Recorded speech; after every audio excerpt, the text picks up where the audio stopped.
Thank you, Anna. And it's so great to see everybody coming into the Zoom chat here.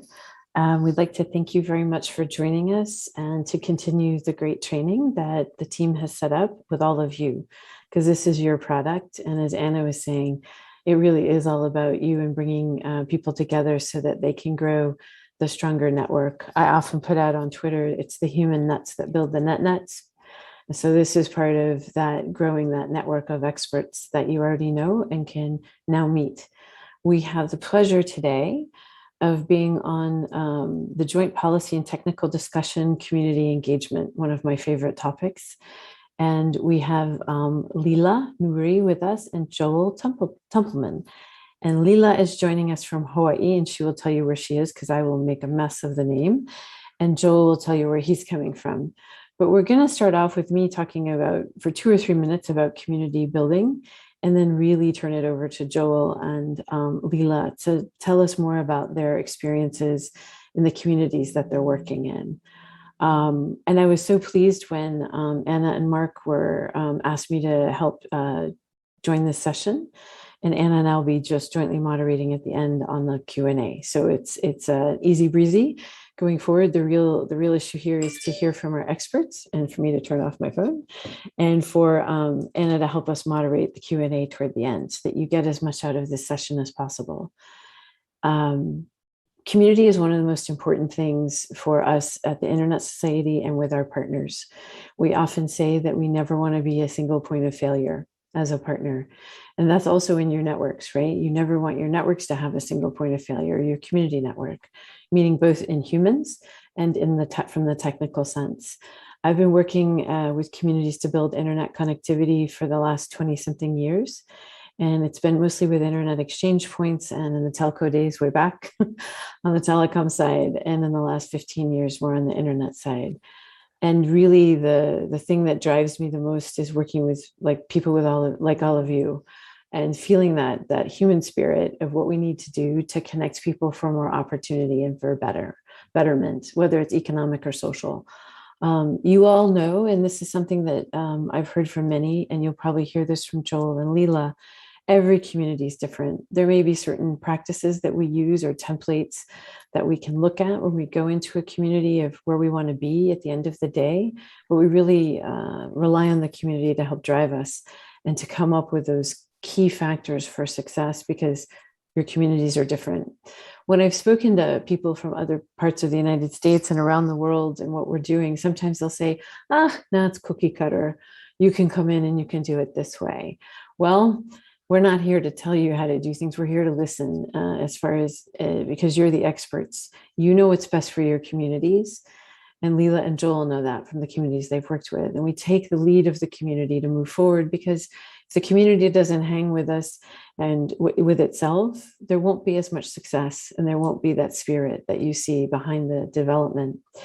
I've also often said to people who think community networks are flaky or not really real, Sally Braun sure knows that they're real. She's on the call I saw earlier, and others who have built the networks from Waimanalo to Inuvik, that these are actual networks that can survive on a technical, sustainable, and business perspective, from a business perspective. But there's a special uniqueness to community networks that can drive forward. So we're going to hear from Joel and Lihla next. I'm going to turn over to them. And I'm going to ask them questions, a preliminary question, and we're going to roll from there. So I'm going to start with Joel.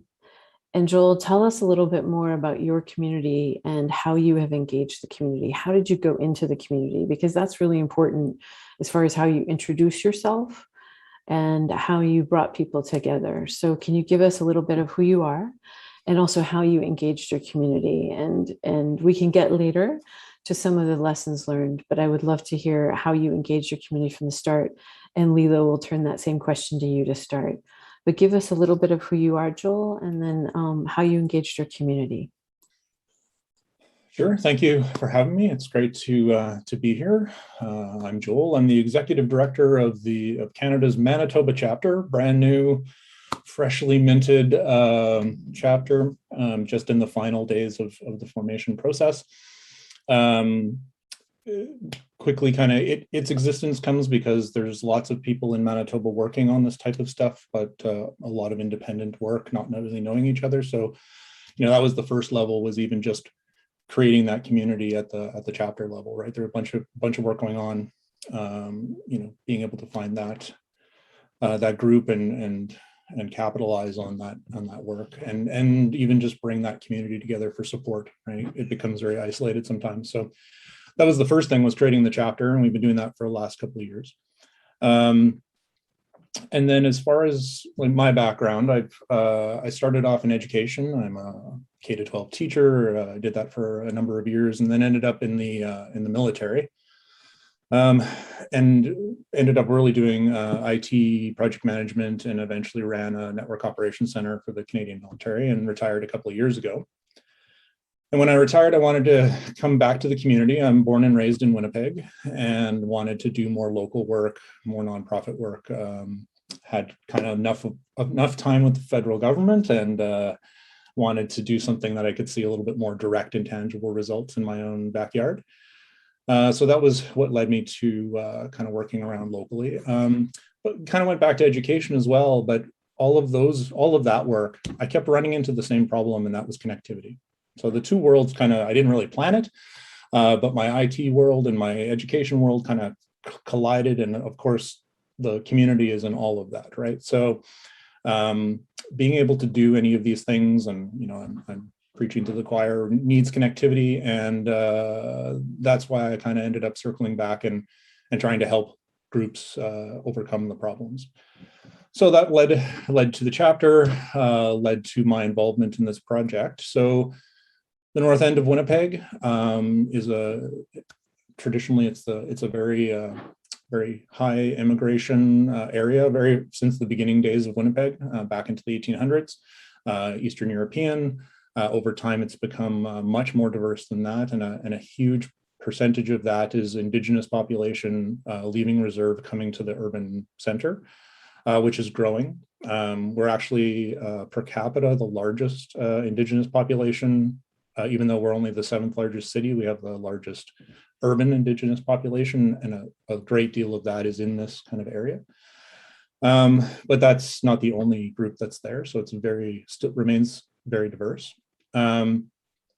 Socioeconomically low, other issues that are there. So all of the complexity you could ask for.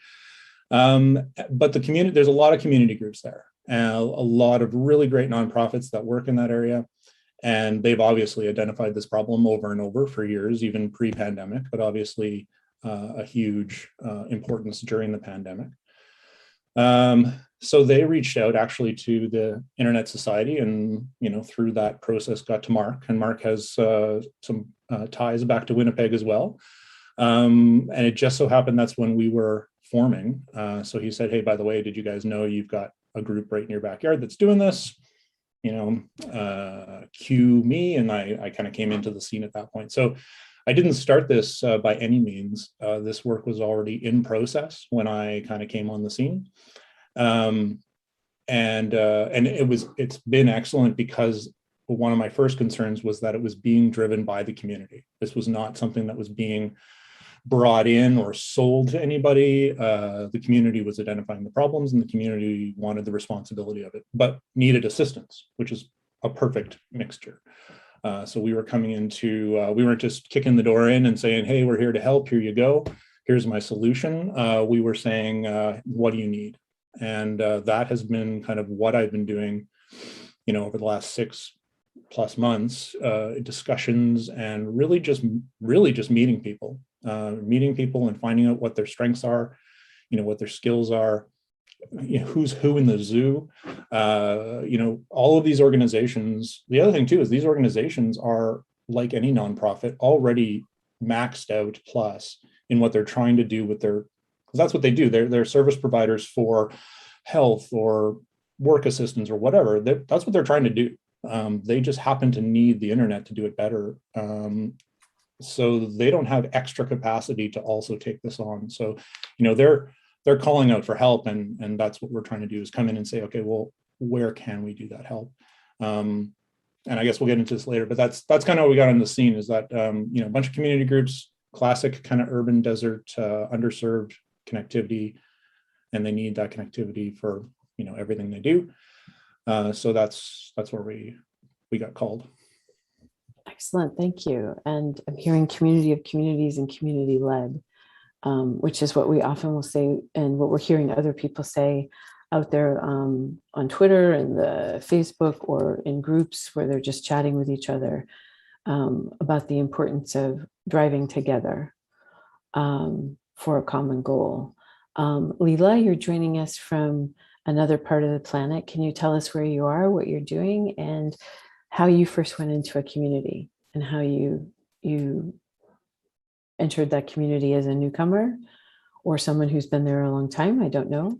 But what was it that was some of your success in bringing community together in your first attempts? Aloha mai kako, aloha kakahiaka, o Lihla Noori ko uinoa, no Montreal mai yau, kahi kaulana I ka mea ai ono, no hoauma ka aawa ko lauloa Oahu, kahi kaulana I ka nani a me pali nui. Hanauma Advancement o Kamehameha Schools. And so my name is Lihla Noori. I am from Montreal, known for delicious food, and I currently live in Ka'awa, Oahu, which is in the moku of Ko'olauloa, and it is known for beautiful mountains and ocean. And I work at Kamehameha Schools in the Office of Advancement. So I appreciate Joel's story of how he got to this work, and I'll probably go there too, is that I spent most of my career in Micronesia working in small indigenous communities on conservation of fisheries and watersheds until I came to Hawaii and became more of a partnership lead in that space, again, with conservation in Native Hawaiian communities and also with governments and nonprofit organizations. And every single moment of that was, how do you bring community into conservation? How do you bring them to the table to manage their own resources that once were theirs, however taken away? And how do we bring that connection back to the people who want to take ownership for their fishery and for their watershed in light of all the government and politics and bureaucracy that prevents them? And that is an ongoing discussion here in Hawaii. So bringing that to my role at Kamehameha Schools, which is quite unique. If you don't know who Kamehameha Schools is, we're the largest landowner in Hawaii, but also this was all passed down from Princess Hawaii Bishop, which is really a major gift that she bestowed at her deathbed when there was only 60,000 Native Hawaiians left in the world. And so through her vision is why today we've been able to perpetuate the population along with other Native Hawaiian serving organizations, some on the call, Department of Hawaiian Homelands, Nini Au Kawaihai is on the call, and others who together have been able to restore that to now where we can see exponential growth in the population. So the survival of a nation is what is at stake. And through my experience in managing AINA, or managing natural resource management, it was not a surprise last year when we saw what was happening with pandemic was actually being captured and handled by AINA groups. Environmental organizations were coming to say, we have to help our communities in this pandemic. But how do we do that? It's not okay to go to the taro patch anymore with your community. It's not okay to have people gathering in public. But what can we do if we had internet? Maybe we can bring them here virtually. And so right away, we started realizing folks were interested that were from those AINA groups to figure out how to deepen the connection to their work in the world and in various islands, because as you know, we are an island nation spread out. And I have this little, literally Google map to share as I speak about Hawaii, because some folks don't realize we're one state across many islands. And when we talk about working in community, we're actually talking about working in land that doesn't connect to each other, which is quite difficult. We don't get to see each other as much even before the pandemic as maybe some others would. And whereas before we could travel quite a bit between the islands, all of a sudden we couldn't. So this digital equity issue catapulted into so many other areas of work.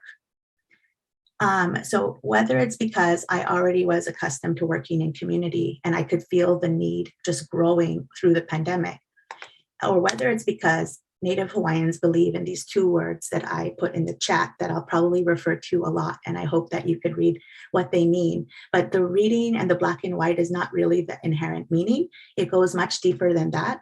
But pilina is the association, relationship, and union connection between people, places, your ancestors.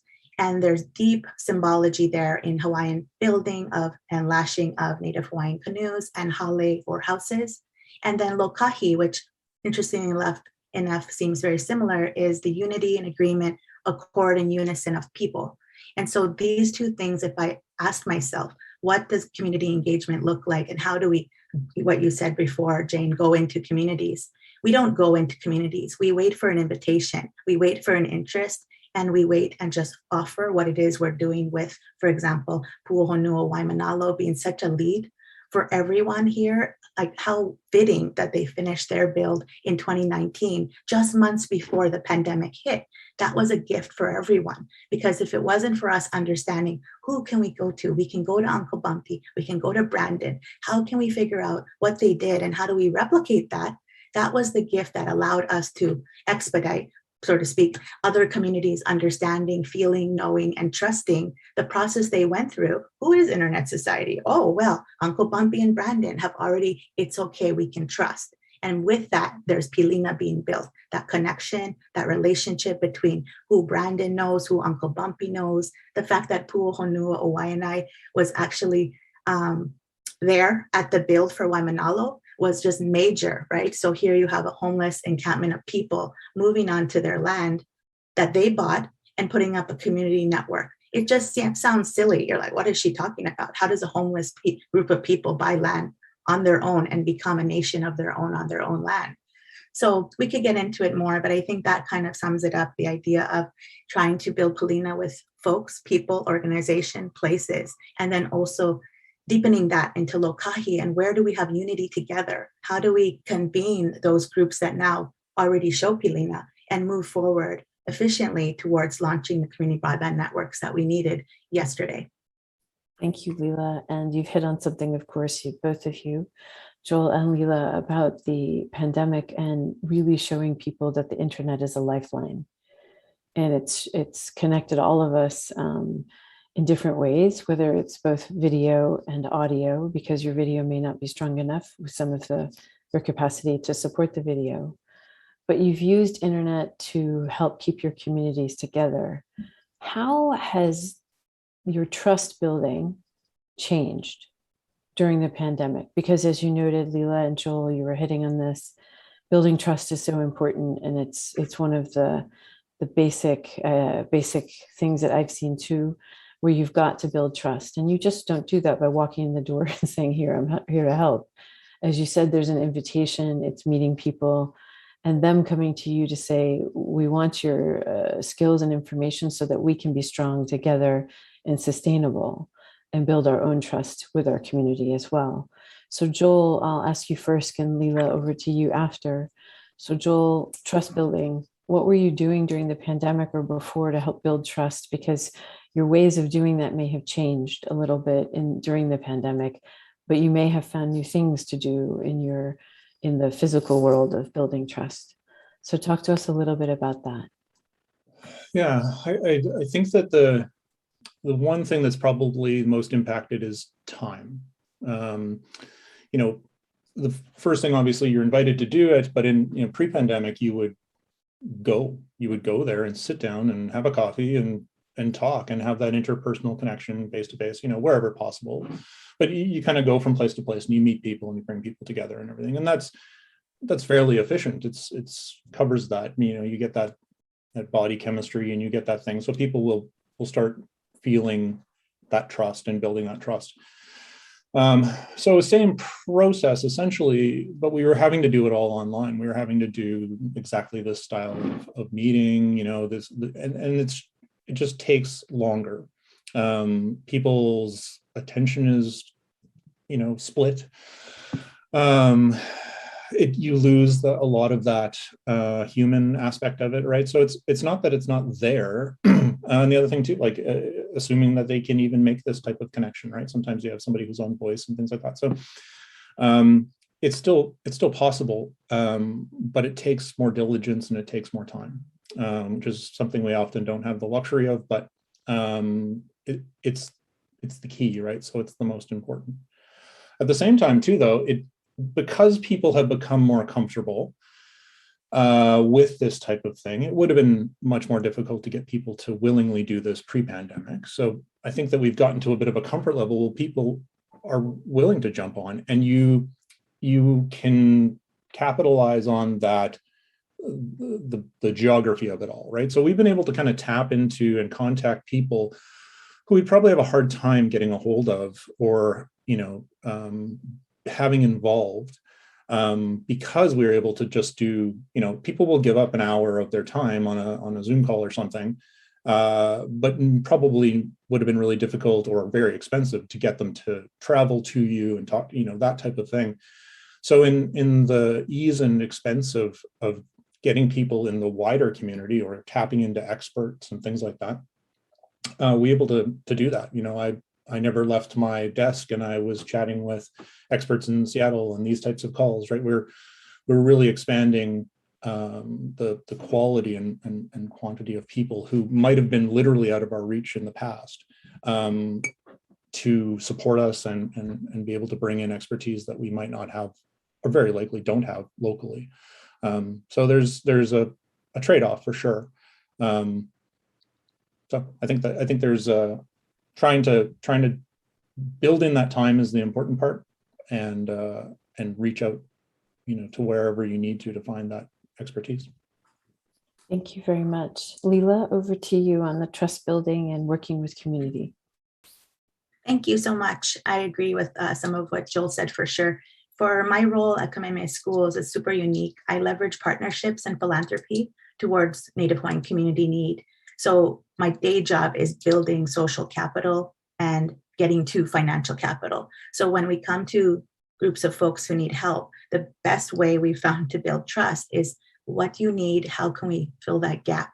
And how can we help you? And so as soon as you bring something to the table to fill the need that is community centered, like, we've been doing this network for X amount of years and we need X resources to keep going, and we need to grow our network to this capacity so it can handle the rest of the community growth we expect. Okay, well, let's go find the resources you need. So as soon as you start giving, there's a reciprocity, I think, on commitment and trust. And so we gave as much as we can, not even of our own funding, connected other donors to these communities to have this swell, or a bandwagon, so to speak, of funders coming to the table, partners. The tech part of Internet Society was already built thanks to Waimanalo, which thank you, Mark, for putting that link in the chat.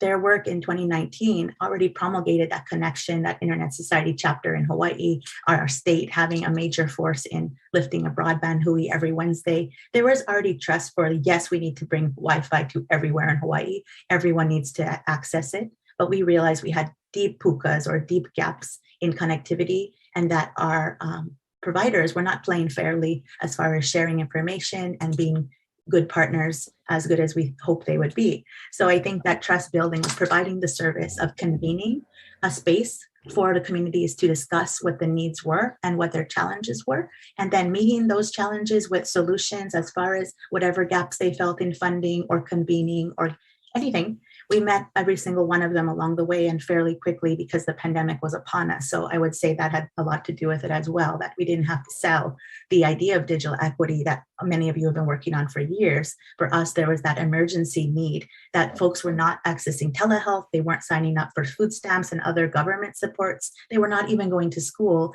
We found out a community had 43 children not even attending school for over 6 months because they didn't have internet. So parents gave up because they were in pockets of disadvantaged neighborhoods who just, if you don't have an option, you give up. So as we started finding out, literally one conversation at a time, that's how we built our network. And they themselves built trust together. It wasn't about outside people coming in. We were all on the in, because Hawaii is actually very small and many people know each other from family, this or that job, this school, what high school you went to. So I think for us, the trust was more about bringing resources that were most needed, and that really catapulted, I think, the rest. Yeah, I think Lihla was saying, I think the coming in without the agenda and without, the trust has really got to be that you don't have something to sell, quote unquote, right? Like one of the biggest issues that I have in the education world, trying to bring more technology into the classroom, is the kind of distaste of educational technology as a business, right? Oh, you just want to sell me more computers. You just want to, get more stuff, right? And if that's not really your approach, then you can build that trust as well, that you are actually there, to help them, and not as some kind of secret agenda to be able to take it. Because I think we have to respect that in a lot of these communities too, is that there is a power imbalance. One of the reasons that we went with the Internet Society in general is that, kind of worldwide and lengthy tradition of being nonprofit and being, across platform and not selling anything necessarily. So we could, and we had to kind of, like I was saying, we have to demonstrate that. You have to be, everyone's waiting for the shoe to drop in the meeting saying, okay, great. We've all shook hands and said hello and everything, but okay, go ahead. What are you selling me? Right. And then they realize, no, we're actually here to listen. Okay, we will actually go to the next conversation and the next conversation, right? Because there's a reason that people don't trust, and we want to make sure that we don't step on any of those kinds of problems through the process, right? And never really jeopardize the trust once we do build it. Thank you both. That's really, trust is sort of your framework as far as going in with the community and listening and building that community from their perspective so that the power is in their hands. I really, this is amazing to hear from two sides of the planet. Some of the similarities, I don't want to say they're the same because that denies the uniqueness of each place, but it really is almost a formula for success where you're going in to listen at an equal, hopefully you go in from a position of listening and letting the community drive once you bring them together, if that's what you have to do in that community, or just listening to them to see what else they need. As you said, Lihla, what are the other things you could do? And stepping up and doing it, what you're saying. I think I've seen also, Joel, that there are just times that I worked on projects around the planet where it would have been a lot easier to have just provided the community with the funding and the resources rather than trying to come in with a set agenda, because people have set preconceptions and it can destroy the trust, and it can also ruin the project because it wasn't community led. I think we're at a point where Anna will want us to open up for questions. Is that right, Anna? Yeah, that sounds great. Okay, so back to community. Oops, go for it, Lihla. Yeah. I mentioned something from Jane and Joel that inspired me, is that the other aspect of trust is, because there's such a flurry of information right now with digital equity in the news, on these broadband Hui calls all over the place, people are talking about it, far removed from community, at least in the state of Hawaii. The trust is also built when we bring up and elevate those communities who are doing the good work and make sure we continue to honor their leadership in every conversation space we have, instead of sort of taking credit for their work when we're not the ones doing the work. And that's so important because they hear how it's positioned and what better and easy way really to build trust, but through communication, through authentic communication, and honoring the people who are actually leading the solutions on the community level, and not so much the folks that maybe more so want to take credit for the work. And that's something we felt like a little bit in the last few months that we want to keep a check on. And I think that will also keep the trust within the network or that we've been forming. And I wonder too if other places, have similar experience. And yes, I can explain the broadband Huis in a little bit more. I was going to ask you, because I've heard this from colleagues in New Zealand. Can you tell us what a Hui is, just so everyone knows? Oh, a Hui is just like a working group, and it's much easier than saying working group. So Hui is just the Hawaiian word for grouping up and talk story together and link up. But we name everything. Instead of saying working group, it's Hui of everything. I'll put it in the chat, Hui, Hui. I love that. You're right. It's a better word to describe what it is, or hui. And if you talk to Nini out, she'll say hui when she starts a call, and then time to group up, So it's a call in a way too, a little bit of a call out. Excellent. Okay, and we've all learned something, a lot of things from both of you, but it is over to both of you more. So Anna, let's get some questions and answer going, because it's really important to hear from both of you. And it's funny, Lihla, Hui is used by our colleagues from our New Zealand chapter. Oh, perfect. Yeah, we have separate language origins. Yeah, of course. It's neat. Okay, Anna, you're driving. Sure thing.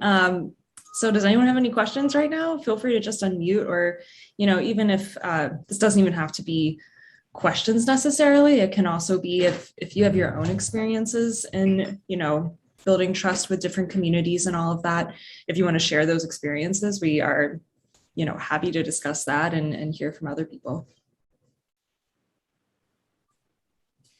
I do want to say, while people are thinking, one of the things, and it goes, I guess, hand in hand with trust, is I feel like, at least for what we're doing, is we bring us responsibility as well.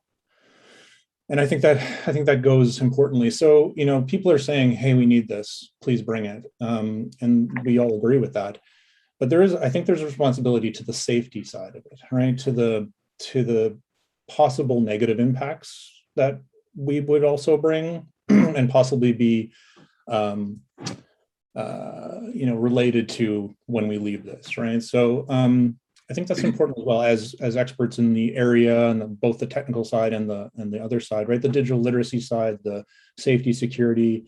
You're bringing something very new into a community that they may, not have experience with or whatever. So I think that's supposed to be part and parcel with that trust, that you're coming in to, bring something, but also an unvarnished version of that, right? It's I think you need to be upfront with people and know what they're getting themselves into, so that they can be fully informed and make good decisions, informed decisions on what they're getting into, kind of thing. Some from the technical aspect of what running a network is like. Building a network is fun, running a network is not. User security and user safety, those are personal things that can really impact a person's life in the community, individually and collectively. So I think there is a flip side to that trust, which I think is our responsibility as well. So bringing that in also would show that you're there for them and not, yourselves. That's part of that digital inclusion, I think, Joel, too. And you and Lihla were both hitting on it. It's hard to have an equitable basis if people don't know the things that can help them. They can be included in the digital world by using the resources they have through the internet. However, they need some of the safeguards that you could bring and others in the information and that information exchange, so they can make their own decisions going forward. That inclusion aspect is so key. If you don't have the technology and the infrastructure, like the Waimanalo or Winnipeg, it can be complicated. And once you do have that network in, what your then responsibility is going forward. I like that. And I think that there's more and more this question about inclusion and equity. And what's so amazing is seeing how the pandemic has highlighted the gaps. What did you call them, Lihla? Pukas. Pukas, another word I'm going to use. I think Mark already knows that word from just talking to us. There are a lot of gaps. In vernacular, is like they speak English, but then pepper with Hawaiian words when we can. So the more Hawaiian we know, the better. But if you're in other circles, you're learning more Hawaiian words. Well, there are lots of inclusion and, sorry to interrupt you, there are a lot of pukas out there, right? From the digital equity inclusion and from the financing side too, which is where you're building community to help bring in more resources that the community needs at their pace and as they like. Yeah. Anna, questions? I don't think I see any in the chat for right now, actually. Which means that you all... I can answer Mark's question. He asked me to share about the broadband hui earlier, I think. That was his question. Yes. 732, yeah. He last year around March, Bert Lum from the Department of Business Economic Development in our government started convening, and I believe it's probably around the same time Internet Society was getting going, but really the pandemic supercharged it. And all of a sudden, 60, 80 people from all over walks of life, from technology to health to education, every sector jumped on that call with urgency weekly up until literally today. They're still meeting at numbers of 50, 60 people regularly on this Wednesday call, every Wednesday, because there's that much force and power, not just what is first was kind of who's doing what and what do we need to do, and a big flurry of activity. Then it was like, oh, policies coming, legislature's open. What policies can we wrap around? Sometimes it was, oh, federal funding coming down from the US federal government in the hundreds of millions. What are we going to do with this money? Who's going to do what? Trying to get everyone synced up. And so it's been really a great sharing of technology, but it's also been, wow, the network building that happened, because offline in this chat box, in the private boxes, oh, here's my email, who are you? Oh, I need to talk to you. And literally that's how I learned what was going on in Hawaii, was through that Wednesday call to figure out who's doing what at those higher levels, and then them wanting to find ways to support community. There wasn't conferences, there wasn't coffees anymore, there wasn't our happy hours or what we call pauhanas. There wasn't ways to bump into each other when we're literally on Zoom calls day to day, 8 hours a day. But in this Wednesday call, you could guarantee you will meet someone you didn't know that you need to know for some reason, that you can then connect them with the communities who have a purpose for that resource. And that has been a wonderful gift of the Broadband Hui here in Hawaii. Many of the chapter members are there, and like Joel, we're just standing up our chapter to be more effective or more representative of what's happening. But all the folks in our chapter are also the folks doing the boots on the ground kind of work. So yeah, I hope that answers it, Mark. Thank you. Lyle, I see your hands up. As you know, it's it was the long weekend here. Happy Thanksgiving to everybody from Canada and elsewhere. Yeah, I was just in a small community of 60 people over the weekend, deploying a wireless Wi-Fi network for distribution of internet access. One of the biggest things as I was going out there was the distance. It was like almost a 7-hour drive from Yellowknife. And when I arrived, one of the biggest things is that that I find, every time I do these kind of wireless deployments for Indigenous communities, is the fact that, there is you have leadership on hand who need something, and because the community was affected, during the springtime with massive flooding, and so a lot of the home repairs is still going on. So they had to move people into these mine exploration ATCO trailers, and so the government required that they've give internet access, and it was the communities, and so the government in Northwest Territories was scrambling, trying to figure out how to do this right. And then it just took my years of work in just working with the community on doing broadband rollouts, wireless distribution, phone lines, and just doing a lot of work for the communities and trying to teach them how to do it themselves. Over the past 5 years, I've been working for the community for a good 5 years. And, they're at a point where they just will not allow, when you build that kind of relationship with an Indigenous community, they just will not allow anybody else, to come in, and, they force the government of the Northwest Territories to have me come in and redo, a lot of network distribution between 2 locations throughout the community. And it was, after, a good 4 days of long, climbing ladders, pointing dishes, creating wireless networks. And at the end of the day, just this morning, I sent out all the usernames and passwords for the wireless internet access, and just that in itself,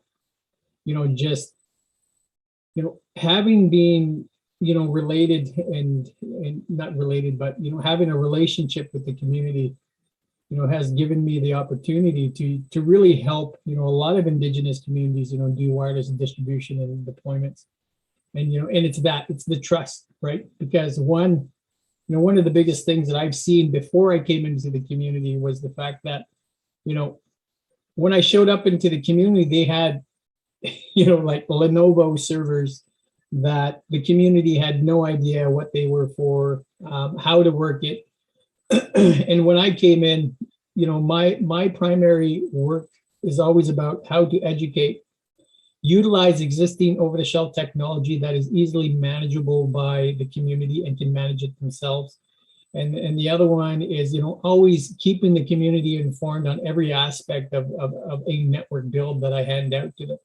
At the end of the day, any part of that network that goes down, they're the first ones that don't go to the chief and council. They're the ones that always text me directly saying, there's something wrong with the internet.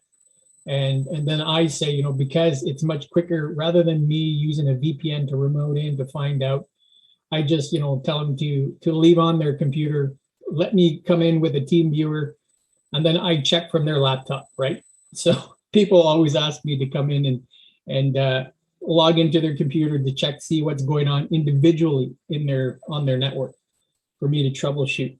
Because sometimes it would 9 times out of 10, it's not the network itself. 9 times out of 10, it's the laptop or how they're using the internet. And so therefore, I always use that as an opportunity to teach them, what they should be doing, how they should be surfing the internet, where they should be going, what they should not be opening. And so I always, encourage community members to contact me directly. And then for me, it's always an opportunity to teach them something new.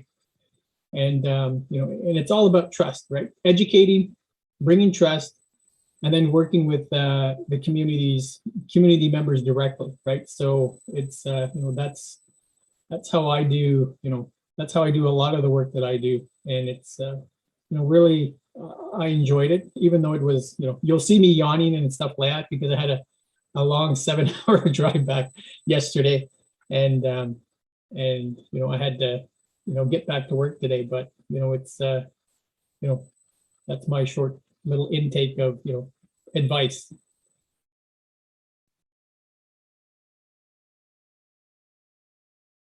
Thank you very much. I think we have Leonardo after Lyle. Leonardo, you had something in the chat.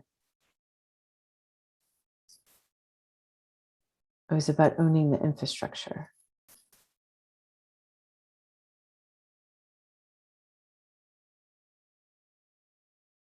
So I think Leonardo may be on mute, but let's ask his question.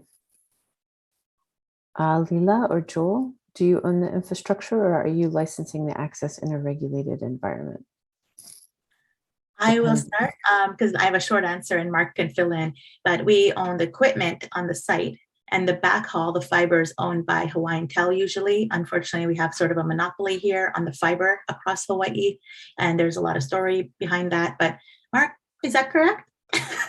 Yeah, that's correct. And just to say, although the community doesn't own the fiber, Hawaiian Tel has been a very good partner for us in Waimanalo and I think Waianae. I'm less familiar with Waianae, but they've been a very good partner.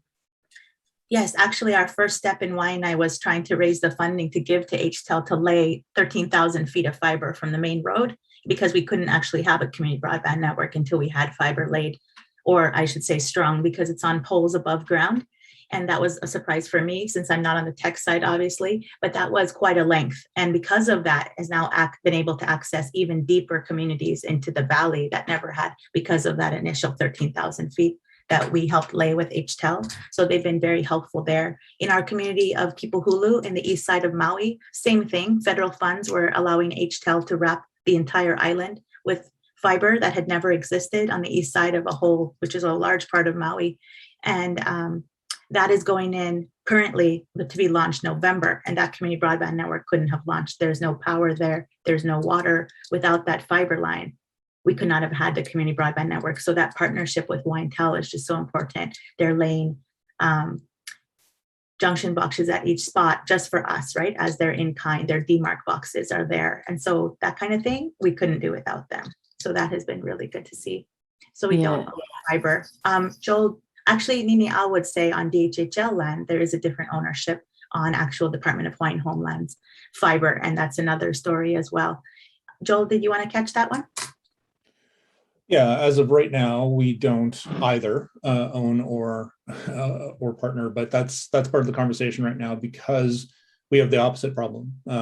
In the area that we're working, you can stand on any street corner, and if you dug straight down, you'd probably come across multiple fiber and cable and copper and whatever. There's no lack of redundant stuff in the ground. And I'm sure if you put up a meter to check the spectrum, it would be lit up like crazy. There's no lack of stuff around. So that's, those are the things we're trying to look at first, is what exists and why aren't people using it now? What are those barriers? And then in the event that we need to extend it or add more or build an, I don't even want to say this, but build an entirely redundant system though, just because nobody wants to play. Those are the things that we do. And if we did that, we would own that, because, that's the problem, is that you don't have that ownership. I will touch on one thing though. The thing that we're also doing before we even get there, and regardless of the network that we connect to, kind of what Lyle was touching on, we're focusing on building the support mechanisms that are needed for the users, regardless of what they connect to, right? Because that's still an aspect that's a problem. Very low digital literacy, low access to things. These people, haven't used it, haven't used it, and need that support, trusted support as well. So local community, not some 1-800 number that goes somewhere else, but somebody that they know, a local place that they can walk into and talk to somebody, and to develop those skills in the community, going right down to the high school vocational programs.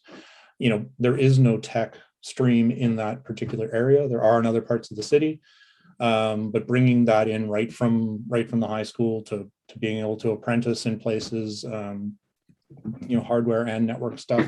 These are all things that exist all around this bubble, but not necessarily, and definitely not in any coordinated way in this area. So it's to bring existing things in there and connect them together, and build and develop. We're building the humans before we build the network side of it, I think is the issue. Love that. I was just thinking, Joel, that once you're building up, and I put this in the chat, your relationship with some of the companies too, that's the same transfer over to government officials when you're trying to figure out how to navigate some of the policy regulatory. It's a different type of community building, but you certainly need to be able to encourage them to understand why what you're providing as a solution is such a great solution. Because if we don't push harder, they won't change the way they build out networks from a municipal or from their own perspective. We've seen this around the world where people want to say, oh, that's the last mile. I actually don't like that term anymore.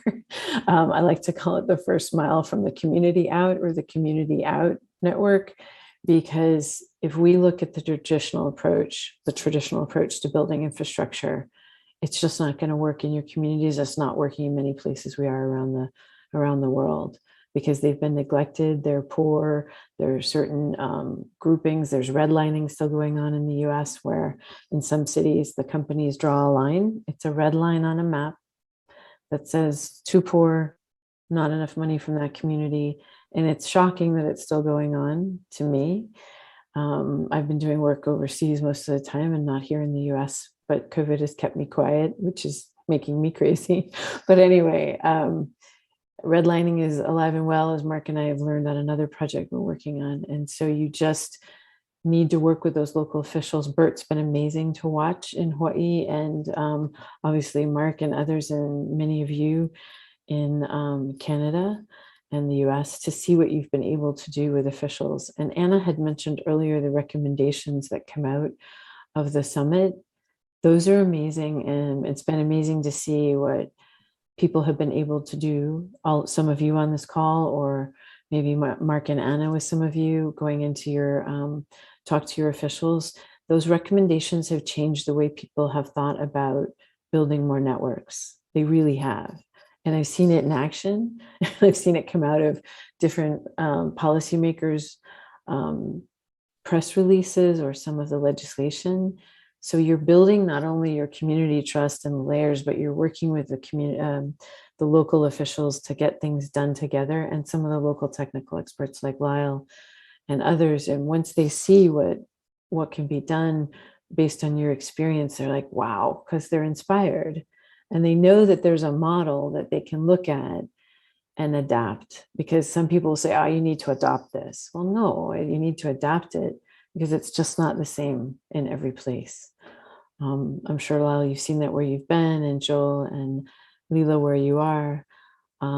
Anything else you'd add on lessons learned, where we have about, I think, 5 or 6 more minutes? One more thing, lessons learned, document everything from who you talk to in the community. It could be some person who was never part of the project, and then it was the first person that came to you, to talk to you and say, hey, what are you doing, right? So then you explain to them what you're doing, and then you may never see that person again.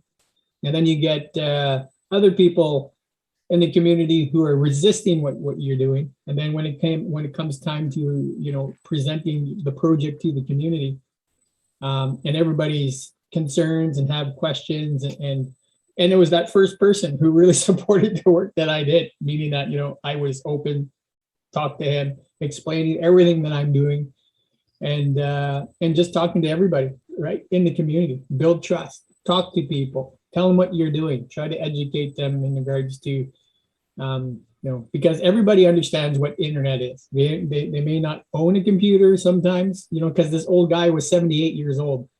It was the same guy that I went there 5 years ago.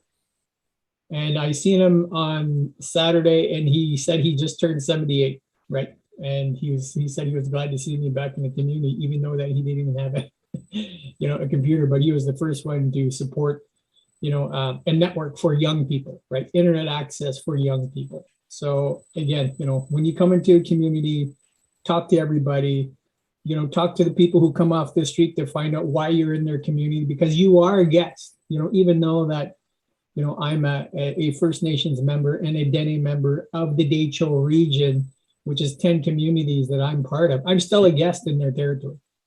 And that's the first thing, is that, be open, talk to them. They may not understand what exactly you're doing, but a lot of the elders in our region always say it's for the young people. It's for the next generation. It's tools to help bring education for the youth. That's all I got to say. I think that's I'm liking less and less the term community, because it sounds so simple. It's actually, like the network, it's a community of communities. No one community is one voice, everyone agrees, on everything. And in an urban center especially, that just becomes, 10 times that, because you've just got that much more of an intermixing. So yeah, you really need to know, when you say community, who that is and why they are a community. And if you've got 2 or 3 you're dealing with, why they're different, why they're not one, those kind of interpersonal aspects of the community. If you're building a solution for people, you need to know, what their strengths are, what the weaknesses are, why they group in certain ways. So it all comes back to that biological side of the human mesh, as you said.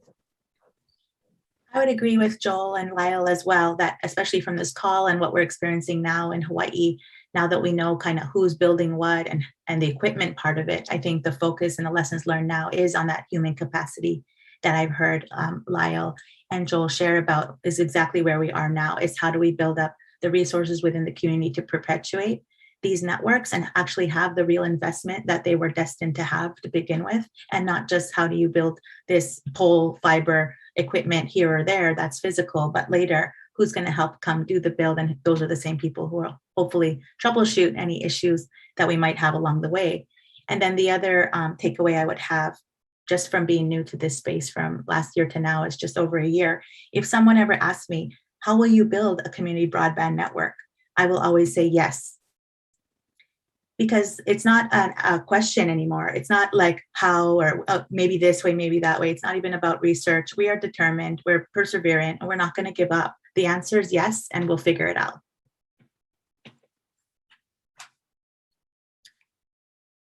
Mahalo. That's pretty fabulous. This was thank you for just who you all are, and thank you for being here, because this is so inspiring. I've been knee deep in some other things, and when Mark and Anna said, Jane, can you participate in this, I was like, absolutely, it's one of my favorite events. It's like to just see people here sharing the information and You've said it. It's not a how, it's a we can, right? Let's just go do it. And that is often, I think, what makes people so surprised. This isn't, it is human engineering often more than just the technical is highly important, very structured and lots of layers, but we'll often say it's 90% human engineering versus 10% technical. I mean, obviously important to have innovation on the technical side, but it's the human side that's really where we have to focus on, whether it's the policymakers, the naysayers, or people that have just dug in on their traditional, ways they've structured things versus, okay, I don't mean culturally traditional from an indigenous perspective, but some of the folks we work with in companies and governments just don't want to change. And we have to show them there's a way forward. The case study that Mark put in the channel here, I've been working with the team back at ISOC on the Science on the community network side to really focus on telling the stories. I know so many of you have a beautiful tradition or traditions of telling stories. So if anytime you're comfortable with telling that story, however you best want to tell it, whether it's audio only or visual as well. I know some communities don't want to have themselves videotaped, or if it's the written, we take your words and help put it into something you approve. It's not ISOCs, obviously, but the more we can get the story out or point to where you're telling the story on your landing pages, the better. Anyway, Anna, over to you to close us for this session, but thank you, Lihla, Joel, Lyle, everyone that's participated, and thank you for what you're doing. Yes, thank you to you, Jane, as well, and all of our panelists. This has been a really, really wonderful conversation. I love that the community of networking just encompasses, the goals of both our policy and advocacy and community networks training. I think that there's a lot to say about what it means to bring people together. Not only it's important to bring people together to strategize around how we're going to advocate, but it's also really important to bring people together just to create the network. I think a recurring theme throughout our trainings is that, the tech is easy. The tech is tech. People are hard. And that's really, the thing that we need to hone in on. And that's the first step, I think. So thank you so much. I have loved this conversation. I love it every year whenever we can talk about this. It just fills my soul up with glee. So thank you so much. And I think I'm going to turn it over to Dustin. He's going to run the next training that we have going on crimping. So if you received your crimping kit, or you have one from last year, or you have one just because you're a rock star, pull that out. And if you have some cables around, pull that out too. Aloha, ahui ho, mahalo. Mahalo.